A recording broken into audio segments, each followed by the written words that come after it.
సుజీ ఈరోజు హాలిడే కదా, వంట ఏం చేయకు, నేనే బయట నుంచి ఏమైనా తీసుకొచ్చేస్తాలే. ఈరోజు మనం బయట తిరిగి తిరిగి అలసిపోదాం కదా, మళ్ళీ ఇంటికి వచ్చి వంట ఏం చేస్తావు, బయట ఏమైనా తినేద్దాంలే. ఏంటి మా హస్బెండ్ ఇలా చెప్తారనుకుంటున్నారా? అబ్బే లేదు లేదు లేదు, నేనే ఆ దేవుడిని అడుగుతున్నాను, దేవుడా నా భర్తకి ఎందుకు ఇలాంటి మంచి మంచి మాటలు నేర్పించలేదు అని. బయట తిరిగి తిరిగి తిరిగి వచ్చిన ఇంట్లో వంట చేయాలి, ఇంకా హాలిడే వచ్చిందంటే ఆ రోజు వంట పనులు ఇంకా ఎక్కువైపోతాయి, స్పెషల్స్ కావాలి ఒక్కొక్కరికి.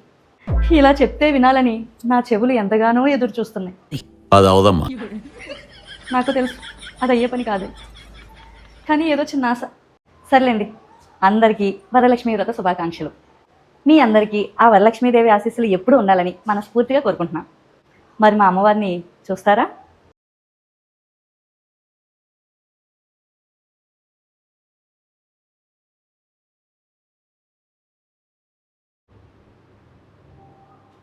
ఎలా ఉన్నారు మా అమ్మవారు? నేను ఎంత అందంగా రెడీ అయినా దిష్టి చుక్క అవసరమే ఉండదు నాకు, ఎందుకంటే ఆల్రెడీ ఉంది కదా ఇంత పెద్ద దిష్టి చుక్క. మళ్ళీ వేరే దిష్టి చుక్కలు పెట్టుకునే అవసరమే రాదు, ఇది ఒక్కటి చాలు. మా పిల్లల్ని కూడా అంటే కొంచెం చూడండి, ఇందాక నుంచి తెగ ఆరాట పడిపోతున్నారు.